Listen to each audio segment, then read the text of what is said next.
and politics. Informative, educative, and analytical.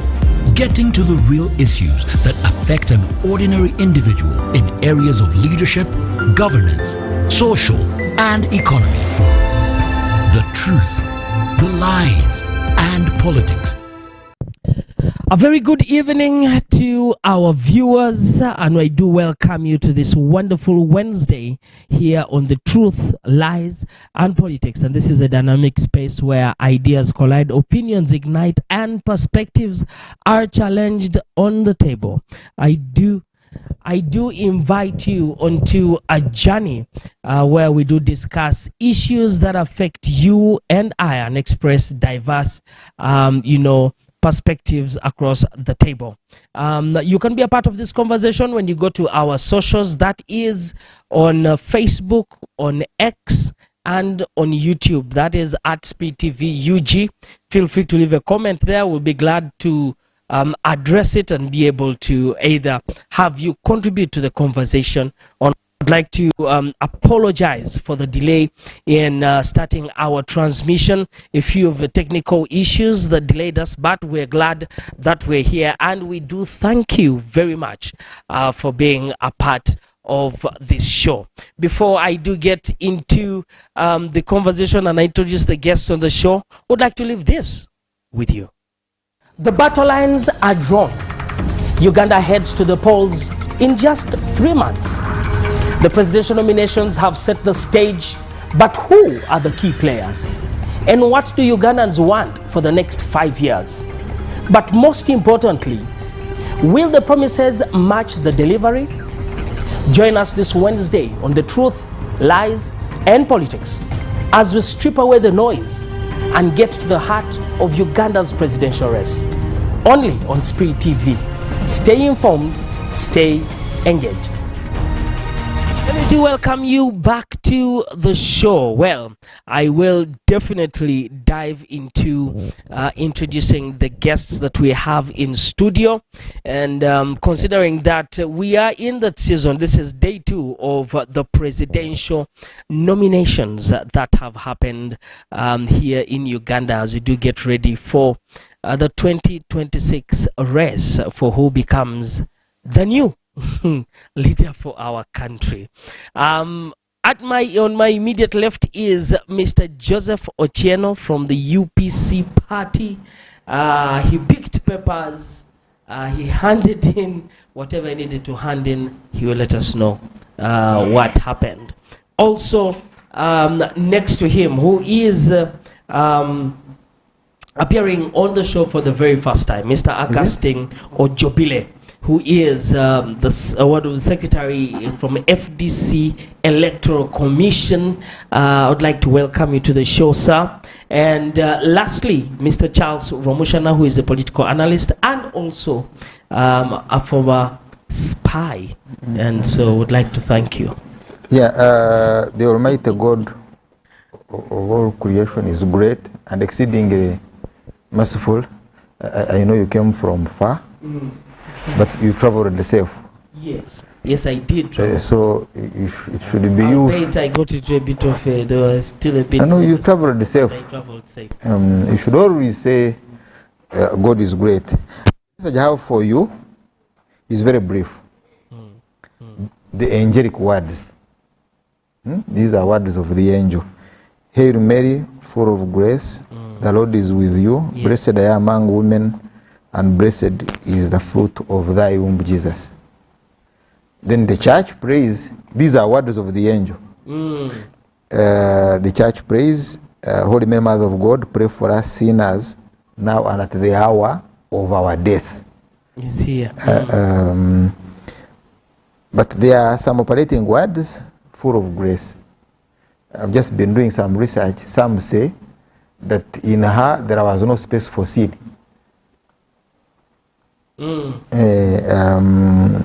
And then the other operating word is the hour of our. We to pray for us sinners. We sinners. I don't know whether you are in that group, but for us sinners, we crave for the prayer. But above all, that hour of death.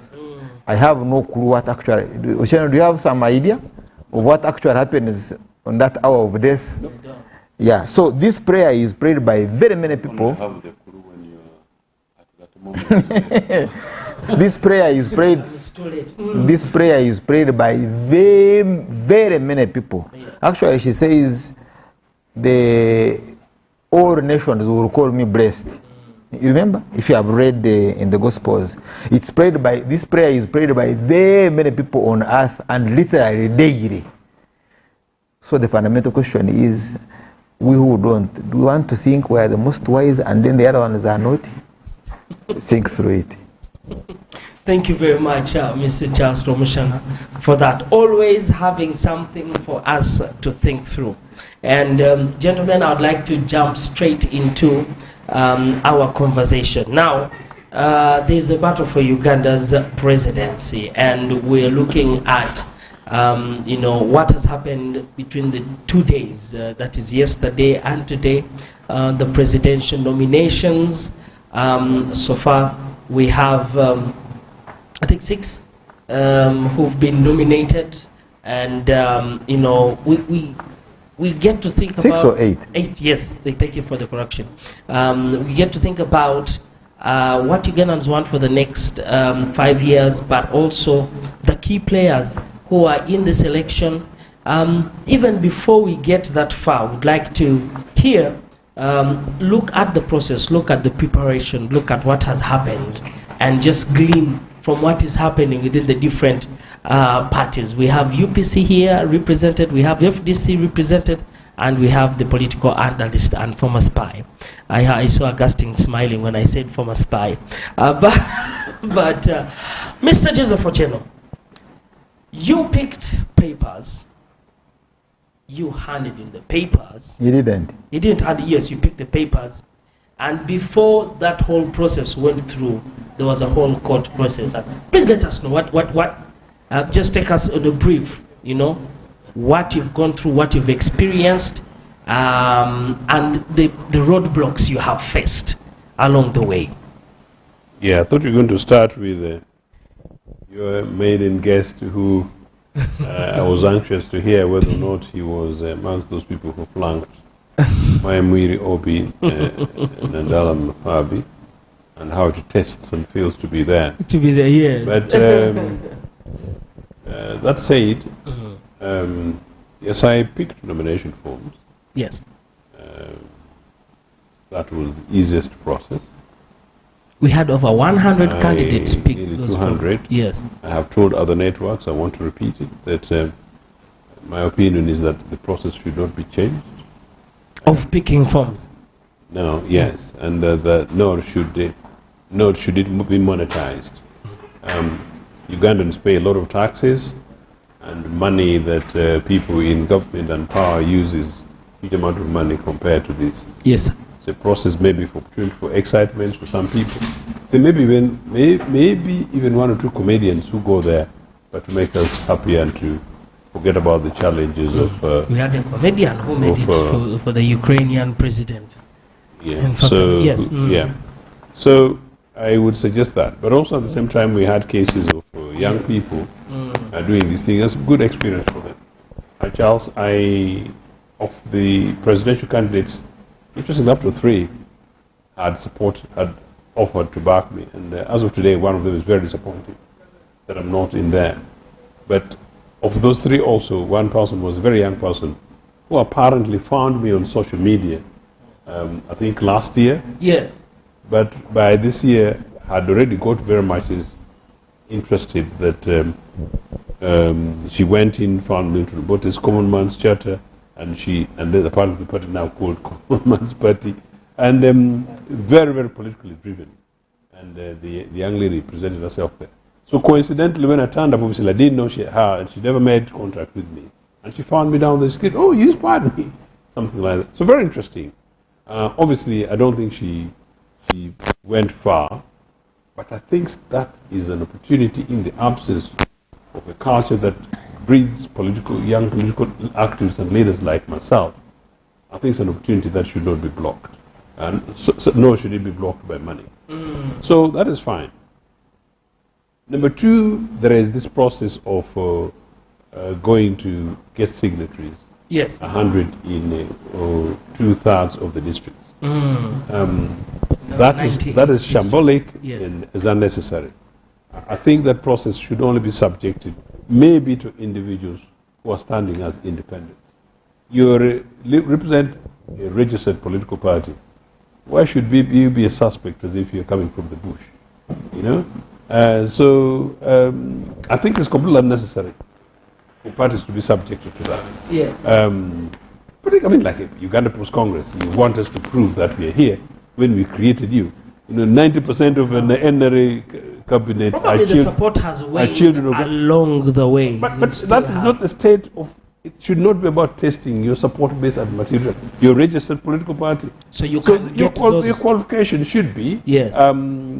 Do you pay your dues and are you properly regulated by the electoral commission? The kind of things that UPC is facing at the moment. You don't breach the constitution and things like that. You have maybe your annual general meeting. For instance, you may simply say that, well, have you had a delegates conference in the last 12 months, yes. or maybe in the last 5 years? So maybe that would apply to the parties that we just recently, a few months ago, were registered and things like that. You're spoiling my conversation because I want to be very systematic about it.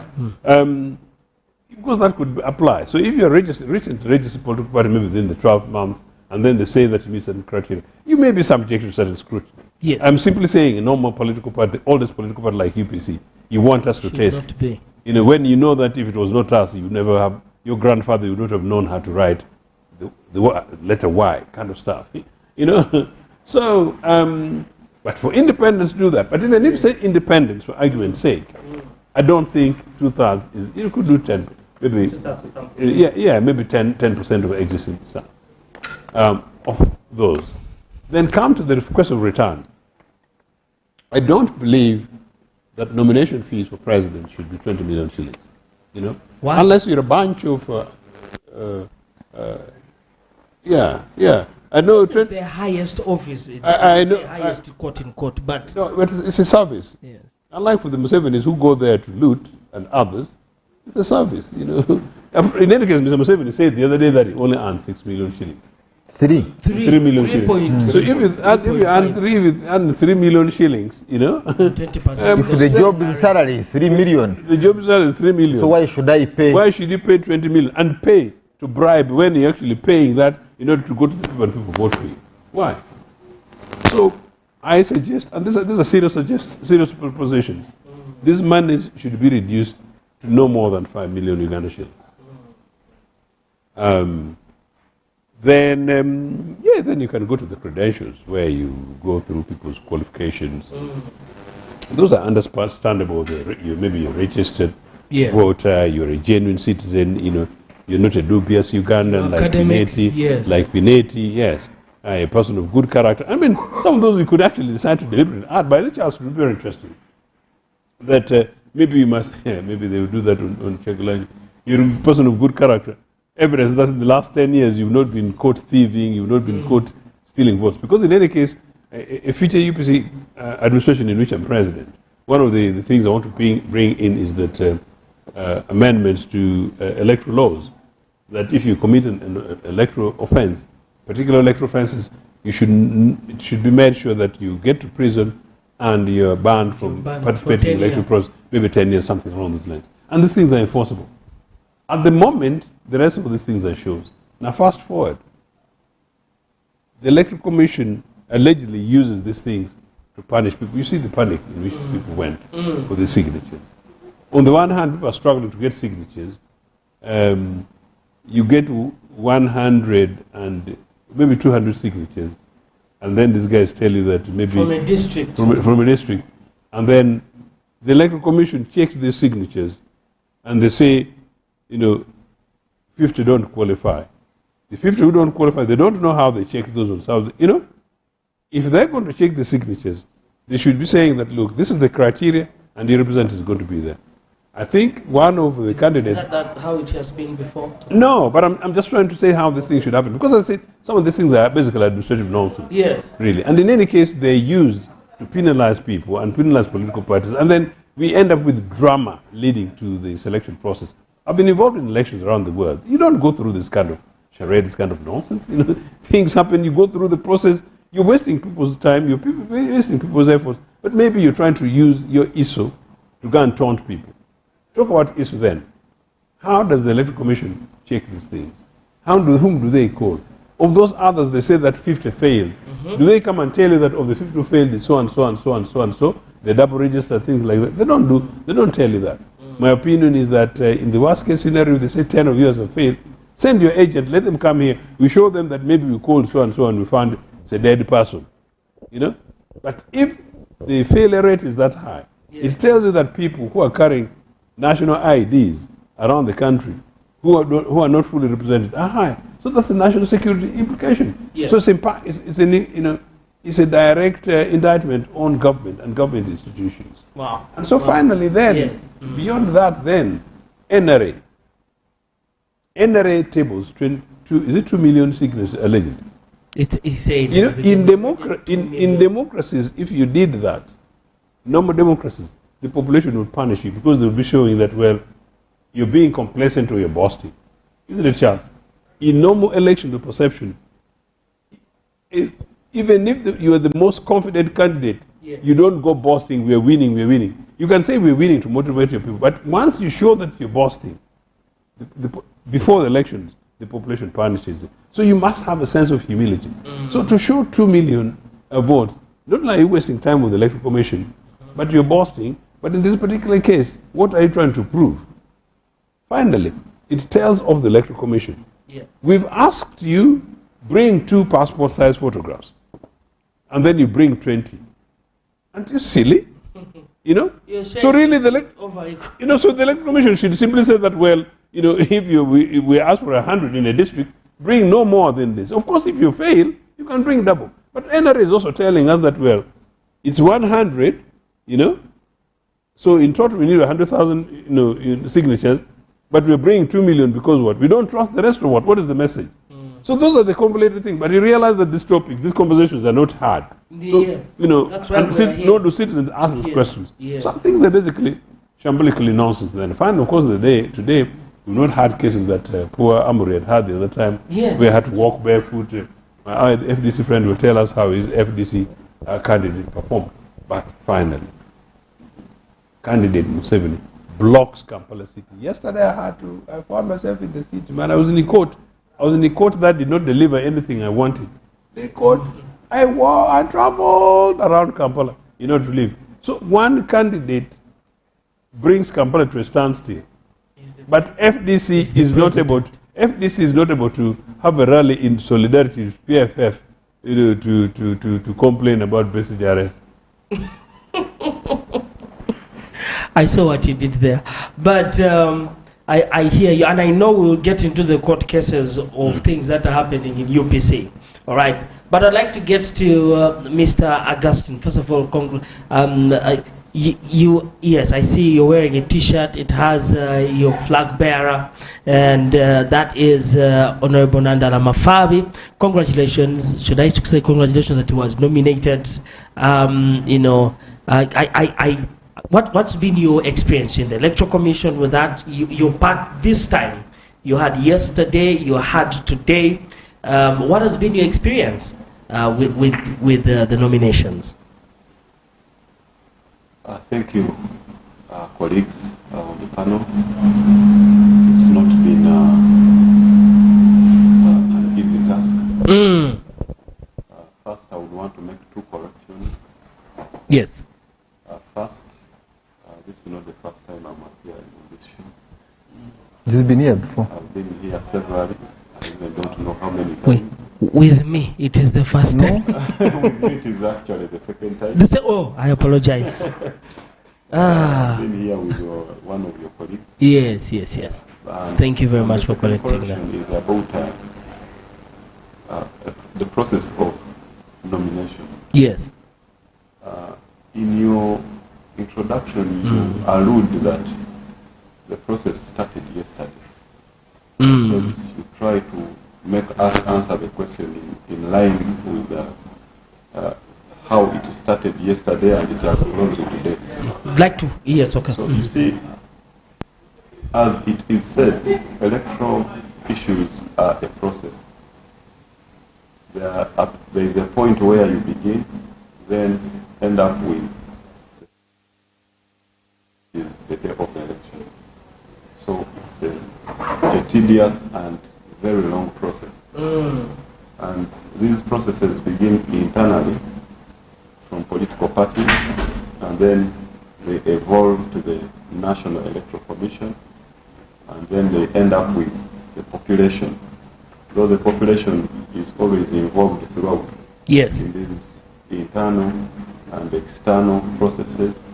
So, as FDC, we have been engaging in all these processes. And maybe Nathan and Mafari becoming the flag bearer actually started like it would not happen. Because many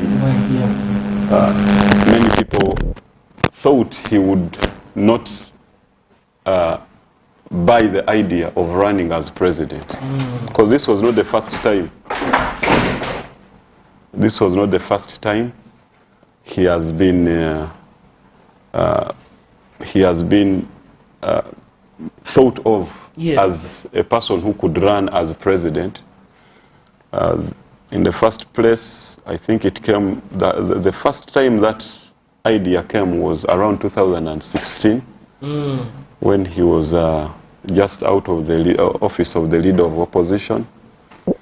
At that point, you recall that Dr. Besigye had said he would not run as a president.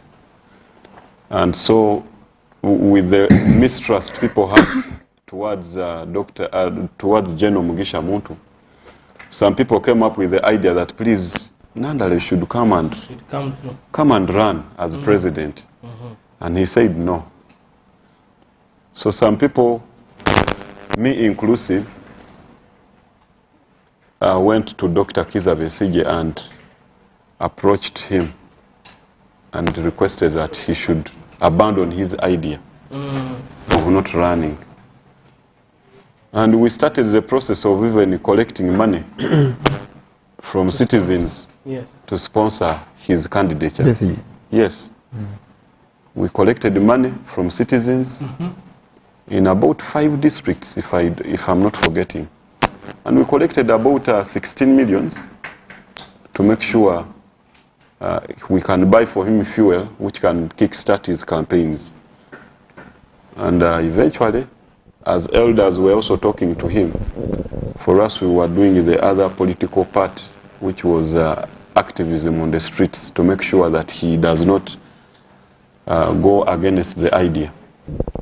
So finally, Dr. Kiza Besigye came through and ran as president. So Nandala did not run. Okay. In 2020, before Amriat taking the mantle as the party president to run as president of FDC and the flag bearer, there was also an idea which came from Dr. Kiza Besigye and the team, who thought that Amuriat would remain as the party president, but Nandala would come and run through as the flag bearer. That was agreed then. That 2000. In the year 2000. All right. So Nandala came up and said, I think I am not ready to run now. Time will come and I will run. Interesting. So he told the team that had invited him for such a discussion that he would not run. So people were like, Mr. President, the party is in your hands. Will you go into this election without participation at the highest level? So he requested, Patrick Amriat requested for time to go and think through this whole thing. But the Electoral Commission was going on with its program. We had announced. We had, I think, about 3 weeks to go and close the expression of interest. So within that period, 2 people came up and picked the forms. That was Ambassador Birigwa and Patrick Amriat. All right. who went along and campaigned, and Patrick Amriat Oboy became the flag bearer as well as the party president. So Nandala did not run still. Now this time round, as I told you earlier, many people thought he would still not run. Not run, yeah. What was the game changer this time? Because of the historical events that had happened. That's right. So this time round, still an idea evolves and says, please, Nandala, I think you have, we think you have served enough in Parliament. 25 years, you are a leader in your region, you are a leader at the highest level, at Parliament, but at the political party as the Secretary General, and that alone makes you a great individual who has the energy, who has the ability and the experience. Remember that he is working with World Bank. Yeah. So resources is not a problem to him. Experience is not his problem. He's learned. We're like, okay. The other time we had Patrick Amriat Oboy. Yes, he did not perform to the expectations, but we think you can perform better than him. So he kept on saying, I'll run, but jokingly. Okay. I'll run, but jokingly. So that is how this whole thing kept on moving on and on. Interesting. Then when the period came for expression of interest, that was last year. We gave members, we gave presidential flag bearers about 3 months. That was January, February, and March, to pick their forms and indicate that they would really want to run. So the first month elapsed, the second month elapsed. No one's actually, people were wondering what is happening in FDC. No, people came, but I think it was not the priority of the majority. We had Masiko Dan, we had Byamugisha Moses,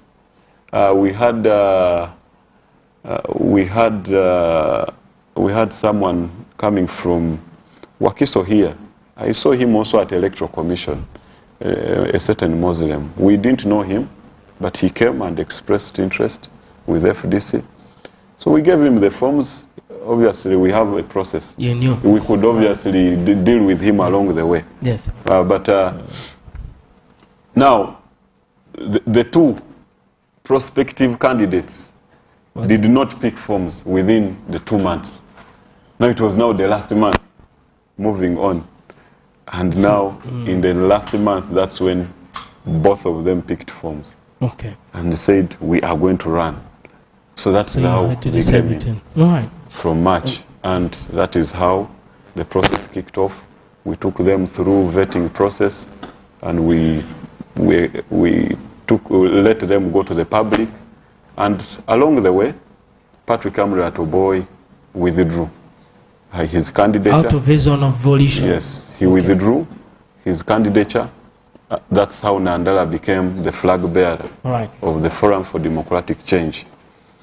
Now, the process of collecting signatures, when we realized that this electoral commission was actually operating like a rebel, it would only want to ambush you, because it kept on pushing and pushing and pushing with the very unclear programs. It comes to that and says, now this program will begin on 20th of October.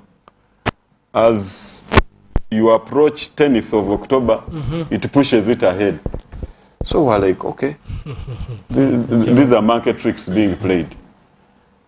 The moment we read their roadmap indicating that they would now begin... Because they changed it. Yes, they would begin accepting signatures. We even rang them. It's on record. We rang them, asking them, when are you giving us the forms for candidates' signatures, supporters of the... And they replied, they said, no, they said they are not yet ready. But it was about 1 month to nominations. All right. Yes, they were not yet ready. So we were concerned that you're taking... You didn't have enough time to be able to get Many that. candidates wouldn't have the luxury of time to collect enough or accurate signatures. Okay. So they, good enough, when they told us they were not ready, they told us when they would be ready. They said in 1 week's time. So you checked on them? They will be ready. So we also went to our calendar and said, okay, in 2 weeks' time, we should have National Council. So it works in your favor. So we had National Council.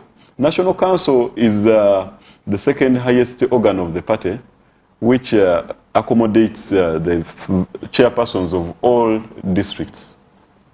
Then it accommodates all National Executive Committee members and members of parliament, those leaders at the top. And the essence was that since they are giving us these forms too late, we needed now to hand over physically to our leaders and also instruct them. Okay. Other than posting them on bus or on email and say, please print out. So we invited them over and also unveiled our flag bearer. We unveiled our manifesto on that very day, then handed over our forms. To each candidate, each chairperson of the district received 30 sheets. Each sheet would accommodate 10 signatures. So we made sure we would have at least 300 signatures per district. Can I put a pause right there? I'd like to get to Charles Romushana, and just looking at this. I know the last time we were here, you were explaining what it takes and what one should have. What it takes for one to have those required signatures from the 98 districts, or 2/3 of those districts, and it is a perilous, a journey and a whole process. But I was just like to hear your thoughts and your analysis from yesterday to today. I know there's a whole process behind there. As the analyst, what is your take? What are your thoughts? What do you look at in just these in just these days where we have now confirmed that we have 8, 8 Ugandans who are running, and even some parties have not yet been given a go-ahead. What's your take? What's your take? Then I'll get back to this gentleman. You remember I'd been making arams here and on several other platforms about signatures. You remember? Yeah. Beforehand, because I knew it was a trick. It was a tool Mr. Museveni and the Electoral Commission had to determine the ballot paper, to determine the texture, the elements on the ballot paper. The intention, our objective in the Constituent Assembly on 100 signatures was not meant to fail you. What was it? Actually, they go together. There are 2 elements that go together. One is 50% plus 1 vote. You get that the candidate should have 50% plus 1 vote. In other words, you should not be from one region. The only danger with this is that if I'm Mr. Museveni and I have my army, I can ensure all the other sub-counties in Uganda don't vote and only one sub-county votes. Because it is 51% plus 1 vote of those who have cast the ballot, of the cast ballots. But I would need to go and study that because the NRA has power to declare a state of emergency in an area, and it will not vote. But anyway, the object of this was that should you be a candidate, then you should be at least sponsored or supported by more than one region. Yes. So it's extremely very difficult to have 1 + 3. I'm now talking about, forget about the result, because the result is beyond 50% of the cast ballots. So in other words, at least you should be voted by all regions fairly. So that's why I said there are two, they go together. Yeah. A region should not be able to impose a person on Uganda. That's true. Yes. It doesn't, yes. Yes. Though it's now possible if other regions didn't vote. But the second one, on the candidate, that if you are a candidate, you should have some support, some demonstrable support, literally in all the districts of Uganda. So you are talking about, that's why there is mathematics.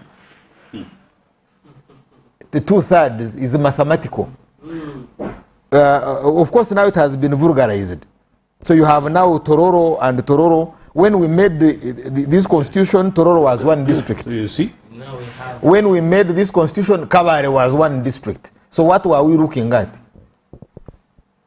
What is the 2/3? Because if you have got 100 people from Kabare, why do you need 100 from Rwanda? Because basically then it was one community. Yes. But anyway, 2/3. So 2/3 it is that. Now these people add in their own things. One, that those ones who have sponsored you should not have sponsored others. But I'm not responsible. If he has signed for me, What should yes. I cannot stop him from signing for another person. It's not your problem. It's not. Point number 2, you say, until they have checked Mr. That Museveni, causes duplicity. until they have checked Mr. Museveni, they cannot check others. Because others are not allowed to spoil for the Yes, guy. from Museveni. You get, when they give you forms, you return forms, they first check Museveni and he qualifies, then they go for the others. More organized than the. No, but it's organized where? Entitlement. Then 3, you are saying you use a phone to check. I can tell you districts here in Busoga where it's very difficult to get someone on the phone. Yeah. So when you called him and he was off, is it my fault? Can't you find other mechanisms? Because you see, if there is a dispute that Ocheno did not, you have failed to get Ocheno, how about if I was able to present him physically? Maybe through an affidavit, maybe through your registry. Yes. I ask them, they can go and report the sub-county chief. You have a government somewhere that you can use. Because the objective is to find out whether he has 100. The objective is not to find out, to get an excuse to stop him. Yeah. So under this, don't celebrate 8. No. What should we be saying? Mourn. No, I shouldn't use the word mourn. Which other word now can I use? Regret the many that have not been able to make it. Because Uganda has lost.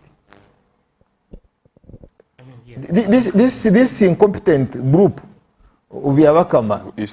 Yeah, that's what we should mourn, that there are very many who should have come up that were not able to come up. Uganda has lost them. But this is a complicated. You're trying to say we wanted over 15 people on that ballot? No, you see, it's not. It's about looking for talent to manage Uganda.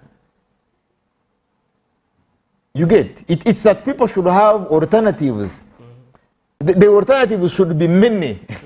Yes, I have listened to Mnyagwa. He's saying 100 days I will chase every alien. Now he's there. Then another one says this. Another one says this. So I should have a buffet. Doesn't that You get take away of ideas? Why should the electoral commission choose for me? That it should be the electoral commission to determine Doesn't that water down the whole position of service that you say as the head? If you're saying you're then it will take you a century to pick what I'm saying. The president is the idea. Me, the voter, I should have the opportunity to access as many ideas or alternatives as possible. Don't restrict. To help me make an informed choice. You get? Okay. The problem with this parliament, because you see, initially we had said that if you run, electoral commission should facilitate you. If you get nominated, the electoral commission should facilitate you. Because Uganda government facilitates the incumbent. I hear what you mean. I see that. Yes. Okay. And I remember that time, you would do, after paying the nomination fee, they would give you money for fuel money. Because why should I ban my fuel to go and present ideas before Ugandans? Why should I spend money on it? Yes, why? Because I have an idea. The idea is to transform society. I have proposals to make for Ugandans, so that we all agree which proposal we should adopt. Yes. On how to govern ourselves. So why should it be at my cost? You get? Yes. Then I go and get 3 million as salary.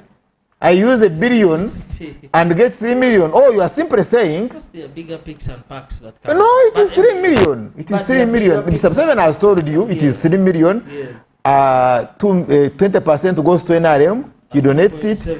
The other one is taken by his wife. Yes, that's why we say once your idea has been bought, we will look after you and you implement this idea for us. You get it's on our behalf. Yes. So if it's on our behalf, why should I? That's why you see political parties, when they say it's sponsored by political parties, it means that the political party has, because political parties are supposed to be sponsored by the members. Yes. Can we just put a pause right there and we do come back from that point and we continue our conversation. Right. I would like to thank you for continuing to be with us. Please do leave us a note on our socials, that is on Facebook, on YouTube, and on X, formerly Twitter, at SpeedTVUG. We definitely would love to hear your voice and your heart when it comes to this conversation that we are having. This is The Truth, Lies, and Politics on Speed TV.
Truth, the lies, and politics.